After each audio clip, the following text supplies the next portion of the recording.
علیکم ورحمۃ اللہ تعالی وبرکاتہ۔ نحمدہ ونصلی ونسلم علی رسولہ الکریم، اما بعد فاعوذ باللہ من الشیطان الرجیم، بسم اللہ الرحمن الرحیم۔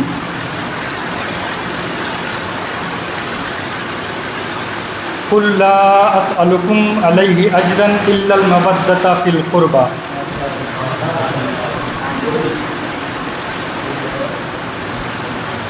صدق اللہ العظیم وصدق رسولہ النبی الامین الکریم، وذالک لمن الشاہدین والشاکرین والحمد للہ رب العالمین۔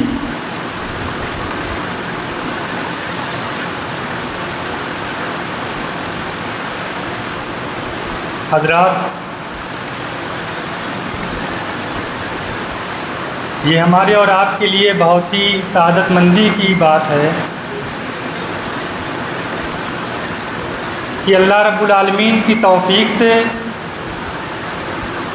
ہم سب یہاں ذکر شہدائے کربلا کی محفل سجائے بیٹھے ہیں،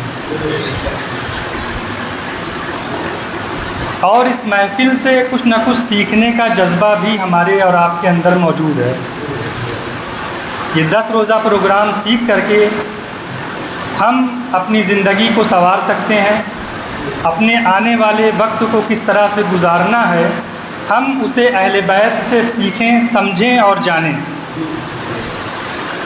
کہ ہماری زندگی کا کوئی بھی لمحہ وہ بیکار نہ جائے۔ ماہ محرم الحرام کی مبارک ساعتوں میں بڑی فضیلتیں ہیں،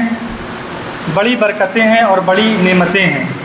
اللہ رب العالمین سے دعا ہے کہ اپنے حبیب کے صدقے میں وہ ساری نعمتیں، برکتیں اور رحمتیں اس ماہ مبارک میں جو نازل ہوتی ہیں وہ ہم سبوں کو عطا فرمائے، اور اس ماہ مبارک کے صدقے طفیل میں ہمارے گھروں میں خیر و برکت کا نزول عطا فرمائے۔ شاعر کہتا ہے،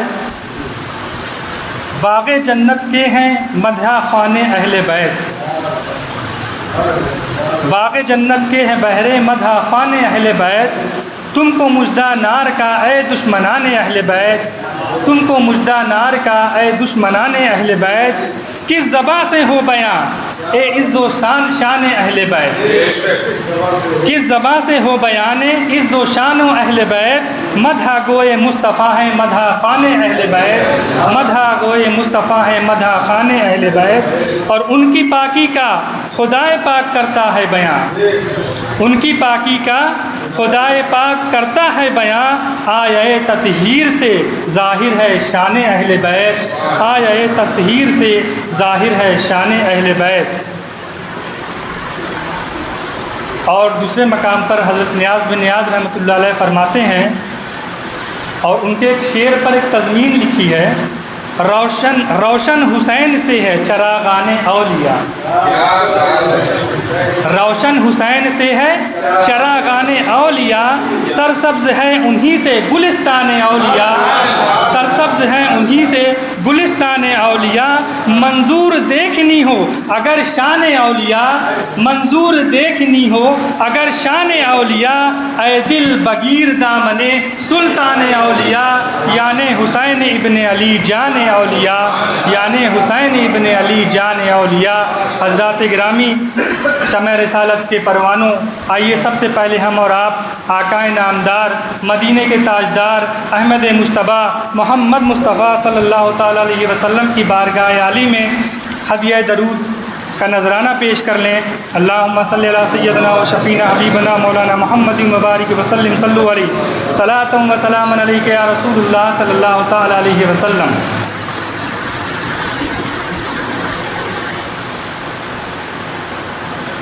اہل بیت کے تعلق سے فضیلت کا جو ٹاپک میرے کرم فرماؤں کی وجہ سے مجھے عطا کیا گیا ہے، اس کو سمجھنے سے پہلے چند باتیں جو بنیادی ہیں۔ حضرات محترم، جب ہم اور آپ کسی بھی مسجد یا مدرسے یا اپنے گھر کی تعمیر کرتے ہیں تو سب سے پہلے ہماری کوشش یہ ہوتی ہے کہ اس کی بنیاد مضبوط رکھی جائے۔ اگر بنیاد مضبوط نہیں ہوگی تو ایک مالے کے بعد، ایک لنٹر کے بعد اس پر آپ مزید لنٹر نہیں چڑھا سکتے ہیں۔ اگر بنیاد مضبوط نہیں ہوگی تو ہماری جو دیواریں ہیں وہ کمزور ہوں گی۔ اسی طریقے سے اللہ کے رسول صلی اللہ تعالیٰ علیہ وسلم کی حدیث شریف ہے کہ اے لوگوں، ہر شے کی کوئی نہ کوئی بنیاد ہوا کرتی ہے۔ لِكُلِّ شَيْءٍ أَسَاسٌ، ہر شے کی کوئی نہ کوئی بنیاد ہوا کرتی ہے۔ اور اسلام کی بنیاد کیا ہے؟ اسلام کی بنیاد اصحاب رسول صلی اللہ علیہ وسلم کی محبت ہے اور آل رسول صلی اللہ علیہ وسلم کی محبت ہے۔ ہم لاکھ عمل کریں، لاکھ نمازیں پڑھیں، لاکھ تسبیحات کریں، لاکھ ذکر و اذکار کریں، لیکن اگر اصحاب رسول اور آل رسول کی محبت ہمارے دلوں میں نہیں ہے، ہماری بنیادیں کمزور ہیں، تو ایسے اعمال ہمارے کچھ کام نہیں آنے والا ہے۔ اسی لیے سب سے پہلے ضروری اور اہم بات ہے کہ ہم اہل بیت سے اپنے رشتے کو مضبوط کریں۔ اللہ کے رسول صلی اللہ تعالیٰ علیہ وسلم فرماتے ہیں انی تارکن فیکم الثقلین، انی تارکن فیکم الثقلین کتاب اللہ و اطرتی اہل بیت۔ میں تمہارے نزدیک، میں تمہارے درمیان دو گرا قدر چیزیں چھوڑ کر جا رہا ہوں۔ ایک جگہ ثقلین کا لفظ ہے اور ایک جگہ خلیفتین کا لفظ بھی ہے، کہ میں تمہارے درمیان اپنے دو خلیفہ چھوڑ کے جا رہا ہوں، اپنے دو نائب چھوڑ کر جا رہا ہوں۔ جس نے اسے مضبوطی سے تھامے رکھا وہ نجات پا گیا۔ کون ہے؟ کتاب اللہ، اللہ کی کتاب قرآن مجید، اس سے مراد ہے۔ اور دوسری اطرتی و اہل بیتی، یعنی میری اطرت، میری اہل بیت۔ صحابہ اکرام کا جھرمٹ ہے، آقا کریم رؤوف الرحیم صلی اللہ تعالیٰ علیہ وسلم ارشاد فرما رہے ہیں، اللہ رب العالمین نے ان پر آیت کا نزول فرمایا، قل، اے محبوب آپ فرما دیجئے، لا اسألکم علیہ اجرا الا المودۃ فی القربى، اے محبوب آپ فرما دیجئے کہ میں تم سے کسی بھی چیز کی اجرت نہیں مانگتا ہوں۔ جو رسالت کی روشنی میں میرے ذریعے سے آپ نے ایمان کی دولتیں پائی ہیں اور آپ کے قلوب منور ہوئے ہیں، جو اندھیرے سے نکل کر آپ اجالے کی طرف آئے ہیں، اور اللہ رب العالمین نے آپ کو نور ایمان کی وہ دولت عطا فرمائی ہے، اور اس دولت عطا فرمانے کے ساتھ ساتھ نعمتیں بھی عطا فرمائی ہیں، مقام و مرتبہ عطا فرمایا ہے، میں اس پر تم سے کسی بھی چیز کا اجر طلب نہیں کرتا ہوں، میں اس پر تم سے کسی بھی چیز کا اجر کا خواہاں نہیں ہوں، الا المودۃ فی القربى، لیکن صرف اتنا چاہتا ہوں کہ تم میری قرابت داروں سے، تم میرے قرب والوں سے، تم میرے نزدیک اہل رشتہ داروں سے محبت کرو، مودت کرو۔ لفظ مودت کا استعمال قرآن مجید میں آیا ہے، الا المودۃ فی القربى، محبت اور مودت میں تھوڑا سا فرق ہے جناب۔ اہل علم حضرات بھی یہاں تشریف فرما ہے کہ لب کشائی اہل علم حضرات کی محفل میں کرنا سنا کرتے تھے ہم لوگ، کہ علماء کی محفل میں جائے تو زبانیں خاموش کر کے، اور صوفیہ کی محفل میں جائیں تو دل خاموش کر کے۔ بحمدہ تعالیٰ اللہ رب العالمین کی کرم نوازی ہے اور حسنین کریمین کا صدقہ ہے کہ آپ کے سامنے علماء کی مجلس میں لب کشائی کا موقع ملا ہے۔ اللہ رب العالمین سے دعا ہے کہ صحیح کہنے اور سمجھنے اور آپ لوگ تک صحیح بات پہنچانے کی توفیق عطا فرمائے۔ تو مودت اور محبت دو الگ الگ چیزیں ہیں۔ جیسے محبت ہی جب شدت اختیار کر جاتا ہے تو اسے عشق کہتے ہیں، اور مودت کے تعلق سے آیا ہے، محبت وہ شے ہے کہ اگر کسی سے کسی کو ہو جائے تو اس کے بنا بھی انسان جی سکتا ہے، اس کے بنا بھی انسان رہ سکتا ہے، اس کے بنا بھی زندگی گزار سکتا ہے۔ لیکن مودت کے تعلق سے فرماتے ہیں کہ مودت وہ شے ہے کہ جس کے بنا، جس کی جدائی میں جینا محال ہو جائے، جس کے بنا جس کی جدائی میں جینا محال ہو جائے۔ یعنی اہل بیت سے اس قدر محبت آپ کو کرنا ہے، اس قدر مودت آپ کو رکھنا ہے کہ اپنی جان و مال سے زیادہ، اپنی آل اولاد سے زیادہ، اپنی ہر حسین اور ہر جمیل شے سے زیادہ آپ کو اگر کوئی چیز ممتاز ہو تو اہل بیت کی محبت ہے ممتاز ہو۔ اگر اہل بیت پر کوئی نشانہ گردانتا ہے، اگر اہل بیت کی تعلق سے کوئی توہین کرتا ہے تو وہاں پر ہمیں اپنے وجود کو نہیں دیکھنا ہے بلکہ اہل بیت کی محبت کو دیکھنا ہے۔ یہیں پر ہمارا امتحان ہوتا ہے کہ اہل بیت سے مودت کا ہم کس طریقے سے اپنے عملی زندگی میں نمونہ پیش کریں۔ پھر آگے اللہ رب العالمین کیا فرماتا ہے؟ قل لا اسألکم علیہ اجرا الا المودۃ فی القربی۔ یہاں قربہ بھی تھوڑا تفصیل چاہتا ہے۔ قربہ کا جو ایک معنی ہے وہ قرابت داروں سے ہے۔ چونکہ یہاں علماء کی محفل ہے، مفتی صاحب بھی تشریف فرما ہے، قربہ جو ہے یہ ایک اسم ہوتا ہے، اسم تفضیل، جسے انگلش میں لوگ ایڈجیکٹو یا کمپریٹیو اینڈ سپرلیٹیو ڈگریز کے طور پہ جانتے ہیں۔ قربہ اسم تفضیل ہے، اور یہ قربہ جو ہے یہ اسم تفضیل میں واحد مؤنث کا صیغہ ہے۔ کس کا صیغہ ہے؟ واحد مؤنث کا صیغہ ہے۔ جیسے واحد مذکر کا صیغہ ہوتا ہے، اسی طرح سے واحد مؤنث کا بھی صیغہ ہوا کرتا ہے۔ اس کا وزن کیا ہوتا ہے؟ افعل و فعلا۔ یہ ایک ٹیکنیکل ورڈ ہے جس کے ذریعے سے فقہ کیا کہتے ہیں، علم صرف نحو وغیرہ میں لوگ بات کرتے ہیں جس کے ذریعے سے، اور گردان کا ایک ٹیکنیکل وہ ہے۔ مدرسے میں رہا ہوں تو کچھ گردان کے تعلق سے جانتا ہوں۔ گردان گردانتے بہت سے بچوں کی گردنیں ٹیڑھی ہو جاتی ہیں، اور بہت سے گردانتے بھاگ بھی جاتے ہیں بیچارے۔ تو افعل و فعلا کے وزن پر اس کا وزن ہوتا ہے، جیسے اصغر و صغرا، اسی طریقے سے اکبر و کبرا۔ افعل و فعلا کے وزن پہ رکھیں گے تو قربہ اقرب مذکر بنے گا اور قربہ مؤنث بنے گا۔ تو اللہ رب العالمین یہاں جو توجہ دلانے کی بات ہے وہ یہ ہے کہ اللہ رب العالمین اپنے محبوب سے فرما رہا ہے کہ اے محبوب آپ فرما دیجئے، اے محبوب آپ فرما دیجئے، قل لا اسألکم علیہ اجرا، میں تم سے کسی بھی چیز کی اجرت نہیں چاہتا ہوں، الا المودۃ فی القربی، لیکن اپنے قرابت داروں کی مودت چاہتا ہوں تم سے۔ تو قربہ سے جو ہمیں قرآن کے مفہوم سے جو ہمیں ٹیکنیکل جو ایک میسج مل رہا ہے وہ واحد مؤنث کا صیغہ استعمال ہوا ہے۔ تو اس کا مطلب ہے کہ امام علی مقام حضرت علی کرم اللہ تعالیٰ وجہ الکریم، حضرت امام حسن اور حضرت امام حسین، ان کے درمیان کوئی ایک مؤنث بھی ہے جو مودت کا پورا مرکز ہے، کہہ لیجیے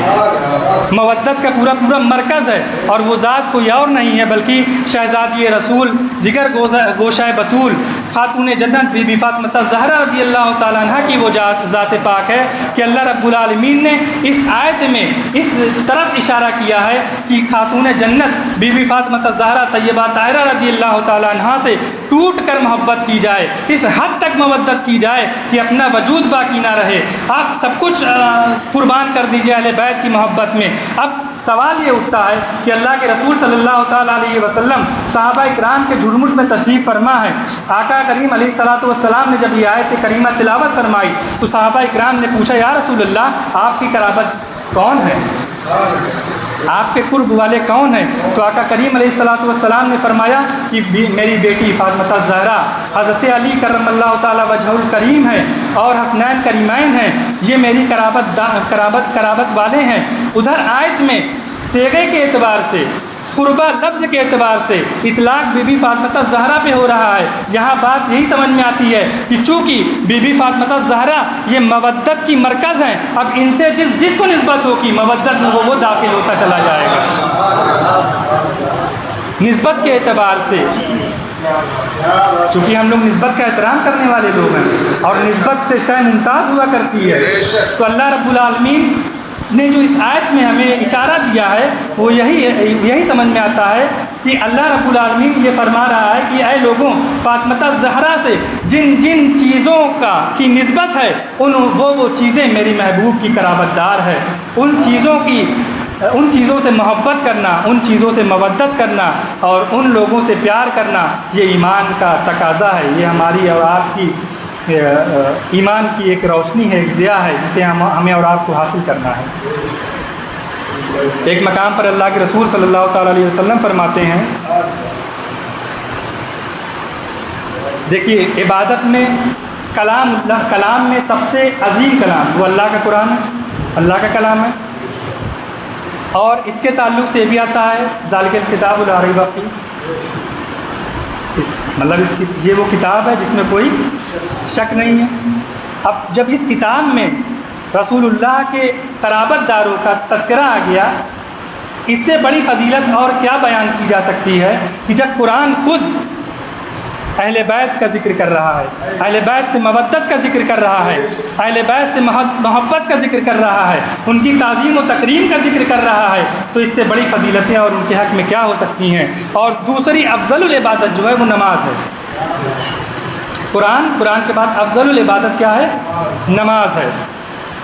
نماز کے تعلق سے اللہ کے رسول صلی اللہ تعالیٰ علیہ وسلم فرماتے ہیں کہ جو شخص نماز ادا کرے اور مجھ پر یا میری آل پر درود نہ پڑھے، اس کی نماز اس کے منہ پر مار دی جائے گی، اس کی عبادت کو قبول اللہ رب العالمین نہیں کرے گا۔ یعنی نماز میں بھی آپ کو اہل بیت اور نبی اور اہل بیت، نبی اور آل نبی دونوں پر درود بھیجنا واجب قرار دیا گیا ہے۔ اگر آپ نماز میں درود پاک نہیں پڑھیں گے، نبی اور آل نبی کا تذکرہ نہیں کریں گے، تو آپ کی نماز مکمل نہیں ہوتی ہے۔ تو ایک طرف کلام اللہ سے افضلیت اہل بیت اطہار کی، اور دوسری طرف افضل العبادت جو ہے وہاں پر بھی ان کو تنہا نہیں رکھا گیا ہے، چھوڑا نہیں گیا ہے، بلکہ ساتھ رکھا گیا ہے کہ قرآن کا جہاں حکم ہے وہیں افضل العبادت جو ہم کر رہے ہیں اس میں بھی ہمیں اہل بیت اکرام پر، آل نبی پر اور نبی پر درود بھیج کر ہمیں اپنی عبادت کو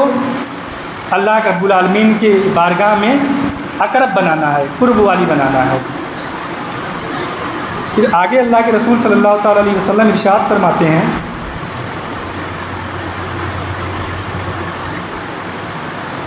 درود پاک کا نذرانہ پیش کریں۔ اللہم صلی علی سیدنا و شفیعنا حبیبنا مولانا محمد مبارک وسلم، صلو علیہ صلاۃ و سلام علیک یا رسول اللہ صلی اللہ تعالیٰ علیہ وسلم۔ حضرت علی بن ابی طالب رضی اللہ تعالیٰ عنہ روایت فرماتے ہیں کہ حضور نبی کریم صلی اللہ تعالیٰ علیہ وسلم نے فرمایا، 4 شخص ایسے ہیں کہ قیامت کے روز جن کے لیے شفاعت کرنے والا ہوں گا۔ 4 شخص ایسے ہیں کہ جن کے لیے رسول اللہ صلی اللہ تعالیٰ علیہ وسلم قیامت کے روز شفاعت فرمائیں گے۔ وہ کون ہیں؟ میری اولاد کی عزت و تکریم کرنے والا، وہ لوگ جو اہل بیت کی سادات کرام کی عزت و تکریم کیا کرتے ہیں، ان کی حاجت کو پورا کرنے والا، اور جب وہ ایسے دور میں ہوں تو ان کی مفلسی یا تنگ دستی کی حالت میں ہوں تو ان کی حاجت روائی کی جائے، بنا کسی احسان کو جتلائے ان کی حاجت روائی کی جائے یہ۔ اور تیسرے کون ہیں؟ ان کے معاملات کے لیے تقدو کرنے والے، یعنی ان کے لیے جد و جہد کرنے والے، ان کی عظمت و رفعت کے لیے ان کی عظمت پر مر مٹنے والے، دوسروں سے لڑ جھگڑنے والے ان کی عظمتوں کی خاطر، اور جب وہ مجبور ہو کر پاس آئیں اور دل و جان سے ان سے محبت کرنے والا ہو۔ جب وہ مجبور ہو کے کسی مجبوری کے تحت آپ کے پاس آ جائیں تو دل و جان سے ان سے محبت کی جائے۔ یہ رسول اللہ صلی اللہ تعالیٰ علیہ وسلم نے فرمایا اہل بیت کے تعلق سے۔ حضرت ابو مسعود انصاری رضی اللہ تعالیٰ عنہ روایت فرماتے ہیں کہ حضور نبی کریم صلی اللہ علیہ وسلم نے فرمایا، جس نے نماز پڑھی اور مجھ پر اور میری اہل بیت پر درود نہ پڑھا، اس کی نماز قبول نہ ہوگی، اس کی نماز اللہ رب العالمین کی بارگاہ میں قبول نہ ہوگی۔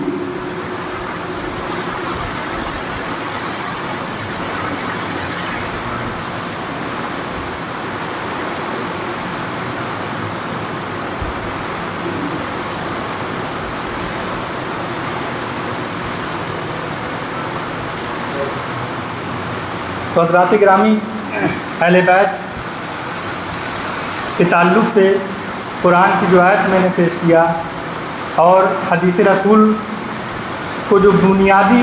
اسلام کے تحت پیش کیا، وہ آپ لوگ اپنے ذہن میں رکھیں اور کوشش یہ کریں کہ اہل بیت اکرام سے ایسی محبت ہمیں ہو کہ لوگ دیکھیں تو دیکھنے والے ہمیں کہیں کہ واقعی یہ اہل بیت سے محبت کرنے والے لوگ ہیں۔ ہمارے اعمال اور ہمارے کردار ایسے ہوں کہ وہ گواہی دیں کہ یقیناً ہم اہل بیت والے ہیں، ہم سرکار دو عالم صلی اللہ تعالیٰ علیہ وسلم کی سنتوں کو فالو کرنے والے ہوں، ہم آقا کریم کے اہل بیت سے محبت کرنے والے ہوں، آقا کریم صلی اللہ علیہ وسلم کی جو بھی بتائی ہوئی چیزیں ہیں، جو آقا علیہ السلام نے جن جن باتوں کا ہمیں اور آپ کو حکم دیا ہے، ان ساری باتوں کو ہم اور آپ بحسن خوبی بجا لائیں، سنتوں پر عمل کریں، اور عمل کرنے کے ساتھ ساتھ اپنے معاشرے کو بھی اصلاحی بنائیں، اپنے گھر کو بھی اصلاحی بنائیں، تاکہ ہمارا یہ سماج، ہماری یہ سوسائٹی ایک خوبصورت منبع بن کر سامنے آئے اور ایک بہترین میسج انسانیت تک پہنچ جائے۔ اللہ رب العالمین کی بارگاہ میں دعا ہے کہ کہنے سننے میں جو لغزشیں ہوئی ہیں، جو خطائیں ہوئی ہیں، اسے معاف فرمائے۔ وآخر دعوانا الحمدللہ۔ دل و جان سے اپنے محترم فروغ بھائی کا شکر گزار ہوں کہ جب ان کے سامنے یہ بات رکھی گئی تھی کہ محرم کی یہ 10 روزہ محفل میں آپ کو بھی ایک دن گفتگو کرنی ہے، تو ایک دفعہ تو آپ پیچھے ہٹے، لیکن پھر آپ نے کہا کہ نہیں، جو بھی موضوع میرے سپرد کیا جائے گا انشاءاللہ میں اس کا حق ادا کرنے کی کوشش کروں گا، اور الحمدللہ بحسن و خوبی آپ نے اس بات کو سمجھانے کی کوشش کی کہ اہل بیت کی محبت کا کیا مقام ہے۔ قرآن اور حدیث سے بڑھ کر کوئی کتاب نہیں ہے اس دنیا میں، اور الحمدللہ جو ہمارے فروغ بھائی نے گفتگو کی وہ اسی 2 کتاب پہ رہ کر گفتگو کی کہ قرآن اہل بیت کی محبت کے تعلق سے کیا کہتا ہے، اور حدیث میں اہل بیت کی محبت کے تعلق سے آقا کریم کا کیا فرمان ہے۔ دیکھیں، ہم اس مجلس سے اور ان شخصیات سے تعلق رکھنے والے ہیں، اور ہم اس مزاج کے حامل ہیں کہ ہمیں وہ چیخ و پکار والی تقریر نہیں چاہیے، ہمیں وہ تقریر نہیں چاہیے جس میں لفظوں کی لڑی ہوتی ہیں، ردیف و قافیے والے جملے ہوتے ہیں۔ ہم اس مزاج کے حامل ہیں کہ ٹوٹے پھوٹے الفاظ میں ہی بات کی جائے لیکن ہم تک کوئی پیغام پہنچے، اور الحمدللہ میں سمجھتا ہوں کہ فروغ بھائی نے اہل بیت کی محبت کے تعلق سے قرآن و حدیث سے جو پیغام بھیجا ہے وہ آپ لوگوں نے سنا ہے، اور انشاءاللہ اس پر عمل کرنے کی بھی کوشش کریں گے۔ رب کریم سے دعا ہے کہ مولا تعالیٰ ان کے عمل میں، ان کے علم میں مزید ترقی عطا فرمائے، اور بارہا انہیں ہم سبوں سے روبرو ہونے کی توفیق رفیق عطا فرمائے۔ اب آج تو محترم شفیق چچا کو کہا گیا تھا لیکن آج وہ مجلس میں موجود نہیں ہیں، تو قاری صاحب اچھا مجیب سلمہ کو میں دعوت سخن دے رہا ہوں کہ وہ تشریف لائیں اور اہل بیت کی شان میں منقبت امام حسین پڑھ کر ہم سامعین کے قلوب کو منور و مجلہ فرمائیں۔ کل کا جو موضوع ہوگا، کل کی مجلس کا جو موضوع ہے، جو تیسری مجلس ہوگی، اس میں جو موضوع رکھا گیا ہے وہ صحابہ اکرام کی اہل بیت سے محبت۔ آج ایک طبقے نے یہ ماحول بنا رکھا ہے اور اس طریقے سے وہ پیش کرتے ہیں کہ گویا سرکار کی شہادت، سرکار کے پردہ فرمانے کے بعد اہل بیت سے کوئی محبت کرنے والا نہیں تھا۔ وہ ایک یہ ذہن دینے کی کوشش کرتے ہیں، تو اس چیز کو سامنے رکھ کر یہ سمجھانے کی انشاءاللہ کل آپ کے محمدی مسجد کے امام صاحب محترم مولانا فیضان اشرف صاحب قبلہ، ان کے ذمے یہ موضوع سپرد کیا گیا ہے، اور وہ آپ کو سمجھانے کی کوشش کریں گے کہ خلفائے راشدین کا کیا طرز عمل رہا ہے، اور ان کے بعد دیگر صحابہ اکرام کا اہل بیت کے ساتھ کیا معاملہ رہا ہے کہ وہ اہل بیت سے محبت کرتے تھے یا معاذ اللہ نفرت کیا کرتے تھے۔